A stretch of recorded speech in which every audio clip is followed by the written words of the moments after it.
Hey there, welcome back to Distant Goonie TV. Great to have you here. It's a brand new season. It's your match preview for Man United versus Arsenal this Sunday in the Premier League. Fucking hell, man, it's been ages. And has there been much bigger first games than this? I certainly can't remember over recent seasons us playing the likes of a Man United in the first game. And, you know, obviously the games after that, we know the fixtures have not been that kind to us this season. In this video, we'll look at the summer transfer business by Arsenal. We'll also get into the key tactical battles moving into Sunday's game, and I will give you my predicted 11, not Arteta's, mine. This is how we do it on this channel. Obviously, most of us could predict the starting 11 Arteta would pick, so I'm going to put mine out there, and this is the chance and opportunity for you guys to get involved, get in touch, let me know your thoughts, let me know your starting 11s, love to hear your comments. And on that note, please make sure that you like the video, that you subscribe to the channel. You do not need an Arsenal season ticket or to live in London for that matter to have a valued opinion on our club. If you're as passionate about Arsenal as I am, then please get in touch. This is where you need to be. Hit that subscribe button and let's get into it, people.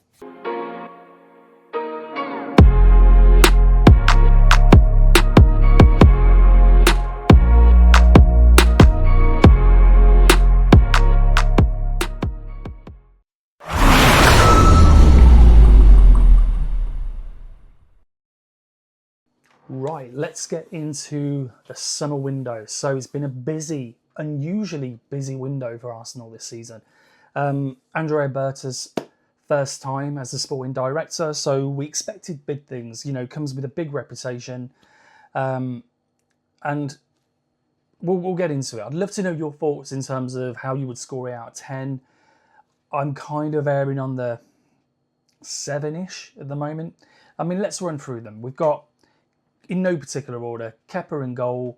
To me, that was a brilliant signing. You know, it made absolute sense. You know, I'm not against the fact that, you know, he's another ex-Chelsea player and all that sort of stuff. I mean, you know, who cares? It was good business. I mean, £5 million. Sometimes we pay that for a loan fee for a player. So I think that was really sensible business. Premier League ready, proven, Champions League experience, all of that. So yeah, all in all, brilliant bit of business, made absolute sense. Then moving into defence, we bought Mosquera. Now, I'm not pretending to know anything about him prior to him joining the club. Young Spanish defender, came from Valencia. Reputation, as I say, it's just what I've read in the papers. But from what I've seen with my own eyes in pre-season, I've got to say I'm pretty impressed with him. I mean, he looks like, dare I say it, Saliba-esque. I'm not saying he's as, you know, I mean, hopefully he'll be as good as that, but I don't want to put too much pressure on him too soon, but he's just got a level of composure about him. He's got pace, but he seems really comfortable on the ball. He seems really calm. So I'm really looking forward to seeing more of him. I mean, we've seen him come on a few times. We've seen him even come on at right back. So it'd be interesting to see how much game time he gets and where that is on the pitch. It seems that we've got a number of defenders, to be honest, that can cover a multitude of positions. So, but I think that on the face of it anyway, looks like a really good signing from what I've seen in the pre-season. Then we move into midfield. So we got Christian Nørgaard from Brentford. Underwhelming. I mean, it kind of, I guess, made sense-ish. Jorginho went. We bought in a similar type player to cover that. Personally, I would have been happy if we would have just kept Jorginho for a bit longer. I think he was perfectly adept at that squad player, brilliant to have around the camp. You know, and he didn't let us down when he came in. But, you know, I'm not against the signing, you know, per se. But and it was only, what, about 10 million quid plus add-ons. So, yeah, and he's obviously scored in pre-season as well. And in all fairness to him, the games that I've seen in pre-season, he's looked quite good. Where we've been shit overall in certain games, I've actually been quite impressed with him. So, be interesting to see if he gets a start, but we'll discuss that obviously later in the video. Zubimendi. Now, this was the one that was rumbling on for the best part of a year. Eventually got done, and yeah, impressive. I mean, you know, we know he comes with a big reputation, sought after by a host of European clubs apparently. Been linked with us for a while as well. So we've obviously seen him in Spain, we've seen him in the Euros, we've seen him recently. But from the first, as I say, the first few games in pre-season, he's looked quality. You know, his passing, his range of passing, his awareness, his ability to just sort of break up play and keep things ticking along. And I think he seems a lot more progressive than perhaps the likes of a Thomas Partey would have been. So I think he potentially would offer us a lot more in transition and in terms of just interchanging. I think he can do that with Rice quite easily, and it could work in our favour. Because to be fair, I like Rice in that position as well, and it'd be good to see them kind of interchange a bit. And I think we'll see more of that as the season goes on. Then there's the controversial one, Noni Madueke. Now, enough with the negativity, I guess. I think we've all sort of said our piece on this one.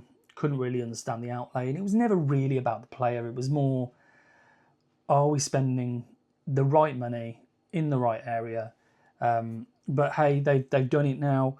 I've got to say, I was excited to see him playing in the games at the Emirates recently, because in the Asia Tour, I just thought the performances were diabolical, really, really shit. And he was just crying out for somebody to just get the ball, run directly at the defenders. And that's what I want to see more of. And we saw glimpses of it in the Emirates Cup. We are still seeing as well him. And I know this is not, it's not like this is never going to happen, but he's going to get the ball, and sometimes you are going to need to just recycle it, keep it. But I just hope he doesn't fall into that trap of go backwards, because it's certainly not what I've seen of him at Chelsea. He'll get the ball, he'll be direct, he'll commit players and run past them. So, and we have seen a bit of that, as I say, in the Emirates Cup. So, yeah, on the whole, I mean, it was not something that I would have chosen, but now he's here, fully support him, look forward to what he can bring us, and excited to see what he can bring us as well. That's where I stand with that one. The main one, of course, was the striker that we'd been waiting years for, and we opted for Vítor Gyökeres, which is, if you're a loyal subscriber, you'll know that this is the one I've been wanting for a long, long time. Buzzing about this, as were most Arsenal fans. I think it was the record shirt sales with his name on and stuff like that within the first week. So there's been so much excitement and buzz around this goal machine that, it's really exciting coming into the new season. Of course, because of the way that transfer was drawn out, it was protracted. There was a lot of haggling between the clubs, niggle between Gyökeres and Sporting, so much so that he refused to go back to training. So I think that's obviously going to have impacted on his pre-season, no doubt, because when he's come in, and even the games like on the weekend that I saw him play, he's looked off the pace, if I'm honest. So, and I would fully expect that to be the case. Nevertheless, he scored a great goal on the weekend, and also diving header off the post. So, we've got plenty to be excited about. And I love the way that he stays between the posts. He stays in that kind of goal area. He's not coming too far deep to get the ball. He just wants to get goals. So excited, like most Arsenal fans, to see that. Just on a separate random note as well, actually, the kits. I've got to mention the kits. This is an absolutely beautiful piece of artwork. I had to get it. Now, generally speaking, I've got to be honest, I'm more of a training kit type guy. I'll wear that or casual top or whatever. Not really one for the kits. Or, I have been when I'm younger. I'm not going to show my age, but it's generally, I don't do that anymore. But this one, I saw it come out and I was like a kid again. When you have to literally go out and get it straight away. And it's this. It's the patterning in. I mean, this is not the authentic one, but it's just the patterning in the shirt, man. It's amazing. It's just, honestly, I mean, as much as we might not win anything, but if there was an award for kits, we would absolutely win this most years, because particularly on the fur kits, I think we absolutely smash it. But yeah, sorry, absolutely sidetracked. So summer business. It'd be interesting to see if it's done. Well, we certainly know it's done from an outgoing point of view. So let's just run through some of those outgoings. So we've got Tavares, Marquinhos, Jorginho, we've just mentioned, Kieran Tierney, Thomas Partey, Tomiyasu. There's going to be more. I'd imagine we'll see the likes of Vieira go, potentially Reece Nelson, potentially Zinchenko. Kivior still gets mentioned, although I hope not. I think he's proved himself as a really good squad player. So, yeah, I think there's potentially 3 more outgoings on top of that. And then, of course, there's that debate as to whether, and certainly the talk is at the moment, that we're needing to offload before we can get in. Do we need more? Please get in touch and let me know. What are your thoughts in terms of the window? Do we need more players? If we need more players, where do you think we need to improve on? Where do we need to strengthen? What specific players do we need to go and get? I mean, in my opinion, I know it's all about Eze at the moment. I'm not against that. In fact, far from it. I'd absolutely love to get Eze. And, you know, that would probably push it up to, say, an 8 out of 10 window, I guess. But for me, anyway, Rodrygo is the man. Like, if we seriously want to win something and we want to get top quality, because that's the only thing I would... When I said at the start of this piece about, you know, a 7 out of 10 window and stuff, which many people might think, you know, I'm being a bit negative and it should be higher than that. But I only put it as that because, yes, I'm pleased with the business and we need to get players in. But, you know, from the numbers I've just read out, 6 out, 6 in, we haven't really bolstered the numbers. And if you think about most players that have come in as well, they're not starters. Yeah, you'd say Zubimendi is, Gyökeres is, and that's about it. The rest of them, you know, more so squad players. If we got in the likes of a Rodrygo, and I know it's going to cost a lot of money, and I know it probably won't happen, but that would be blockbuster signing, marquee, scare the shit out of everybody, and it would really, I think, set a marker. And I would be really confident going into this season that we could really go and win something with a front three of Rodrygo, Gyökeres, Saka. How amazing would that be? But let me know your thoughts. I'm probably living in fantasy land there, but yeah, get in touch.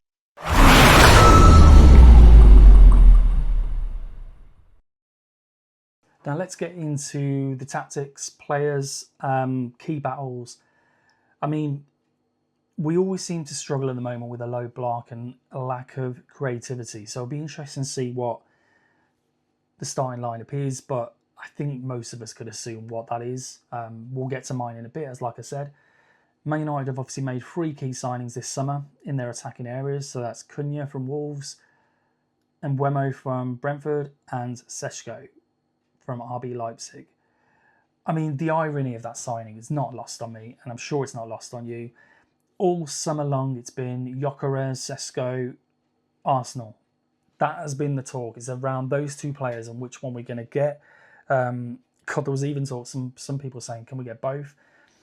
It's just really interesting, isn't it, how it's panned out that we've got Gyökeres and Man United out of nowhere have got Sesko. And of course, he only signed last week, so whether he starts or not, that will be interesting. I presume he's been in pre-season training. I think he was training alone for that kind of last week, but I'd imagine he's still got a level of fitness there, but we'll have to wait and see whether he's either starting or whether he comes off the bench. But I just hope he doesn't come off the bench or start and score, and then Gyökeres doesn't. You can just imagine how this narrative plays out. But anyway, yeah, so looking at some of the battles you've got in Mbeumo, we know his qualities. I mean, I think he scored over 20 goals for Brentford last season.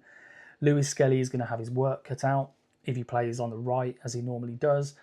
Now, Lewis Skelly hasn't been that great in the. I mean, I know he's signed a new contract, and I'm so chuffed for that, and he's a brilliant player, and I'm not going to get on his back. It's just pre-season; he hasn't looked that sharp, so it will be interesting to see if he gets the nod or whether Calafiori takes his place. That'll be an interesting one. Rice and Fernandes, that's always a good battle. I mean, their main player is Bruno Fernandes, let's face it. He's a top quality player. Scored against us a number of times, scored against us last season. He's the driving force. You know, if he's off it, things don't really click for them. But if he's on it, it just makes everything tick. So he's a brilliant player, and we need to kind of keep him as quiet as we can be. I'm not saying nobody's going to go around man marking him. Zubimendi's probably the nearest one that's going to have to keep an eye on him. But I'm more looking at Rice versus Fernandes in the sense of what they can bring to the game. You know, we know Rice, come the end of last season, was just a star player. You know, thinking of the Real Madrid games, you know, he was driving forward, driving the team forward. Even the Man United game, I remember at Old Trafford, he was running the show in the second half. So I want to see that from him. You know, can he drive us forward and be the player that really pulls us through. The Gyökeres and Sesko one will be, if both of them do start, then yeah, it's got the headlines are kind of written already, aren't they? It'd be really interesting to see how Sesko gets on and the comparison with Gyökeres. We can't avoid it. It's been talked about all summer that we were going to get one of these, so it'd be really interesting to sort of close up be able to compare their attributes. I'm very pleased with what we've got, and regardless of what happens, anything can happen, as I say, on Sunday. But yeah, it's an intriguing side plot, should I say, really, in terms of the whole summer backdrop and transfer saga and this game. It'd be interesting to see if Zubimendi gets the nod over Nørgaard. Now, in many of the games that I saw in pre-season, certainly the earlier games, it was Nørgaard starting, and then Zubimendi would come on, which kind of led me to think that the chances are Nørgaard is going to start, and then he'll gradually try to build him up. But looking at the last few games in the Emirates Cup, I'd have to start Zubimendi. I think he was absolutely brilliant. Nørgaard was really good as well, but I just think that the all-round game of Zubimendi was absolutely fantastic. But you know what? In all fairness, both of them, like I said, they offered slightly different things, but they both, to me anyway, had a really big influence on the games that I saw. So, it's probably no biggie either way, but I'd still, if it was me, like to see Zubimendi in there.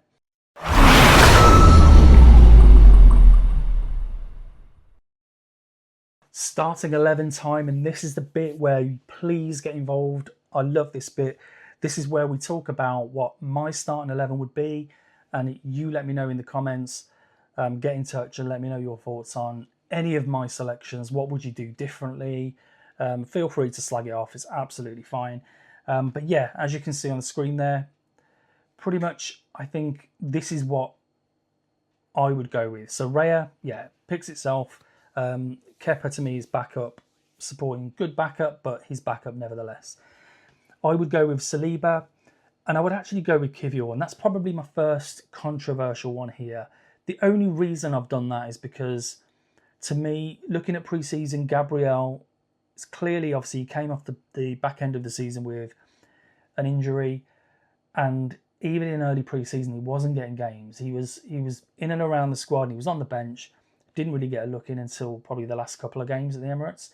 And he looks, whilst it's great to have him back, of course, inevitably, he doesn't look completely sharp and on it. So it will be interesting to see what Arteta does. But I personally, based on what I've seen, would go with Kivior for this one and just give Gabriel probably another week or so to really get up to speed with things. On the left-hand side, I am going with Lewis Skelly. Now, I know that Calafiori is now back, and he may well be a more solid option against Mbeumo. I don't know. I think Lewis Skelly, his ability on the ball, his pace, hopefully he'll have a bit of defensive discipline about him. He'll need it, definitely. But I would go with him on the left-hand side, and I will go with Ben White. Now, again, it's similar to the Kivior situation. Timber's been coming off an injury at the end of last season, and again, he hasn't really had minutes in pre-season. So White has. He literally, from the first game, hit the ground running. We know he's been out pretty much all of last season, came back at the back end, but he clearly wasn't sharp. He now looks way sharper. The Ben White that I used to love, his link-ups with Saka down the right, it's just going to be really interesting how it plays out, because I think that he makes...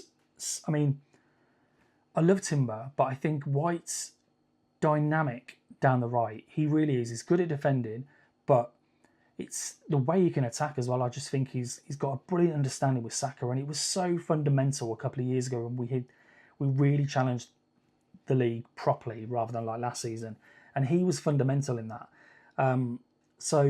It'd just be interesting to see what happens when Timber's perhaps up to full speed. Does he swap over with White a bit?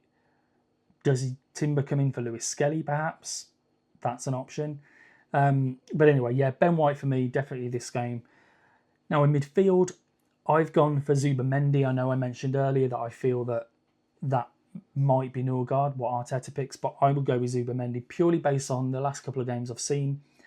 You know, I think he's been fundamental in those games. Quality, linking up well with everybody, making it tick, good range of passing. He's just got a knack of being in that right place at the right time, which I love. Rice, Nørgaard picks itself. And then up front, obviously, well, I say obviously, I'm going for Gyökeres. I'll put it out there now that I reckon that Arteta will go with Havertz. And this will probably be the most controversial thing. But we will see what happens. I would definitely go with Gyökeres up front. Even though, like I said, I appreciate that he's not 100% fit. Saka, again, picks itself on the right. And I'm going for Madueke on the left. Now, to me, I mean, I don't mean to bring up this whole kind of debate again, but to me, you don't spend 50-odd million pound on a backup right winger. So, as far as I'm concerned, he was bought to challenge on the left. So, and from what I've seen again in pre-season of Martinelli, it's just so frustrating in the fact that he does the same thing all the time with little result. You know, he literally just bums forward, tries to cut back, and it's just, I don't know, it's just not progressed. So, again, I think Martinelli will be picked instead of Madueke by Arteta, but this, again, is my take on it. It's who I would pick there. But again, as I say, scrutinise it. Let me know if you think it's shit. Let me know if you agree or what you would change.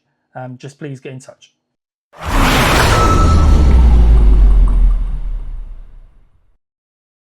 And there we have it. So, prediction time. First game of the season is an odd one because anything can happen. But I am going with a 2-1 win to Arsenal. What I can't see us doing, unfortunately, based on what I've seen again in pre-season, is we know we've got a good defence, but for some reason we do leak the odd stupid goal at the moment. We were doing it at the end of last season, and I've seen it in pre-season as well. We are conceding silly goals, so I do think we will concede. But that being said, I do believe we start off with a win. So, and hopefully a Gyökeres goal. How about a Gyökeres goal and a Madueke goal? That would be brilliant. He can start shutting up some of the doubters, including myself. That would be great. That's what we want him to do, right? So, yeah. But again, let me know what you think. But I think 2-1 to the Gooners. And there we have it, people. So make sure, as I said at the start of this video, that you subscribe. There'll be more content coming your way, more in the likes of match previews, and as always, my match reactions after every game. The odd breaking news or any kind of random news that comes up, I'll throw a video your way. And like I've said throughout, this is all about connecting, you know, getting in touch, discussing it as a community of Gooners that don't necessarily live on the doorstep of the Emirates Stadium and can go every week. But nevertheless, they can't diminish our views on it. We love the club. We're as passionate about the club as anybody else. So please, this is a channel for you. Stay here, get in touch, and get involved. Thanks for watching.